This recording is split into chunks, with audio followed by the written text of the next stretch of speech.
ag land, A, B, C, D. When was that last done? And the report back from the Department of Ag was 1972. Right. Well, 1972, you had 250,000 acres in production at that time.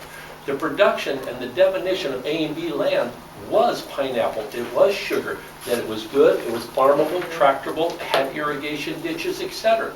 Those definitions are absolutely meaningless today, and yet, bill after bill, we see things being restricted to A, being restricted to A and B, can only be done on C, D, and E land.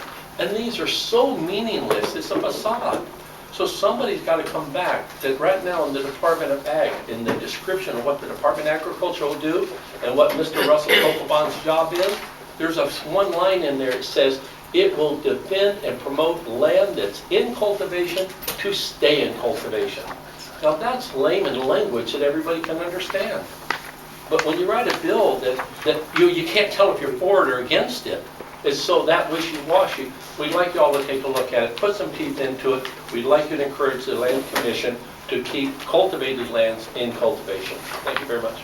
I just want to bring to your attention that just yesterday, Resolution 12-23, Conference Draft 1, I don't have the floor draft before me, it's not available to me at this time, but the floor draft merely has the Laura Thielen, the agricultural liaison in the mayor's cabinet, to identify all important ag lands by April of this year.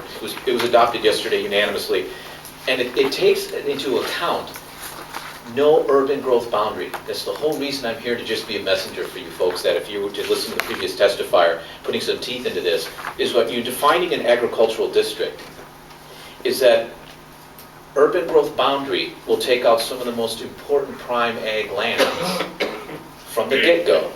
And then that just defeats the entire purpose of what's in productivity, what has available water, what is sustaining us. So the whole buzzword of the 2050 sustainability plan can come to fruition, not just in an ideology, as an ideology, but into practice. So I'm in here in support of Senate Bill 2926. I'd greatly appreciate if you would consider amending this such measure that it not be a consideration, but rather a requisite and a mandate for the Land Use Commission, a requisite and a mandate that the Land Use Commission not look at an agricultural district, not consider an urban growth boundary, but rather the language be whatever is prime ag land in productivity and has water, like the resolution passed by the City Council unanimously yesterday, then we'd all be on the same page, and it'd be greatly appreciated for your consideration. Thank you. It was in Waianae, Kapolei Hale, where many people would stand forth and come out and farm the lands if they had a chance to, and not just take these lands and utilize it for building the homes. You can build homes in places that you cannot put farmlands up there. So I would recommend that the farmland, the prime farmland, stay farmed. That an error was made 30 years ago in broad brush designing urban boundaries does not mean we have to consolidate that error at this late date. I strongly support the idea of requiring the Land Use Commission to consider the food security and not take prime ag lands that are currently being worked out of production. In particular, the case in point in the Eva Plain, it is said produces 42% of the food we eat on this island that's produced locally. 42% by Department of Agriculture's own statistics. Okay? We have to stop doing this to our children and ourselves. I learned this from this young man the other night. Hawaiian infrastructure. Wind, rain, and rock. And a long time ago, Hawaiians did everything with those three important pieces of infrastructure. And they took nothing and made a paradise. They made something out of nothing.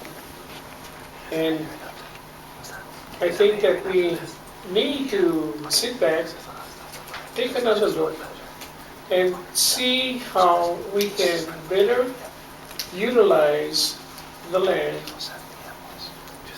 in a way and form that everybody benefits from. Her first report came out last month, and it was very in-depth and very impressive, and now she's been tasked to do this identification, and the council further gave her this task to say that the urban growth boundaries should not be of party, and you should just look at water, productivity, and prime ag lands, which is A and B classification, and tell us where those lands are, map it for us. So now she has that task. So I'm trying to understand why, if her job is just mapping, then that's one thing, but if she's going to influence policy making as far as where we should have more ag land, where we shouldn't have ag land on our lot, I don't see how that's possible when most of the ag land probably is privately owned.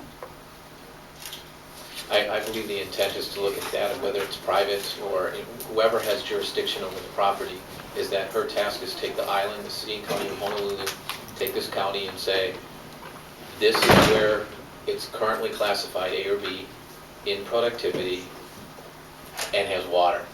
And that was the task that the council passed unanimously yesterday and adopted, was this task to say, just come back to us by April. In concurrence, Ms. Thielen had said she can do this task, and we're waiting for her findings. Chair's going to recommend deferral on the matter. A couple of things. We really should focus on more energies behind the IAL bill and getting that going before we start tinkering with anything else. If we start doing this is going to usurp the counties from the mapping. The whole point is to get the counties to do their part and take ownership of their particular county before the state interferes. And the other point I think that was brought up was that the state needs to take care of its own kuleana in regards to designating its own lands. And we still, as was mentioned, we still got to make sure that this infrastructure for water, dam safety, all these other issues before we can just arbitrarily say that this is going to be ag land. And so we're going to defer that. I think there's going to be other items that we can support the effort, but not through this particular. So, any objections to the deferral? If not, meeting adjourned.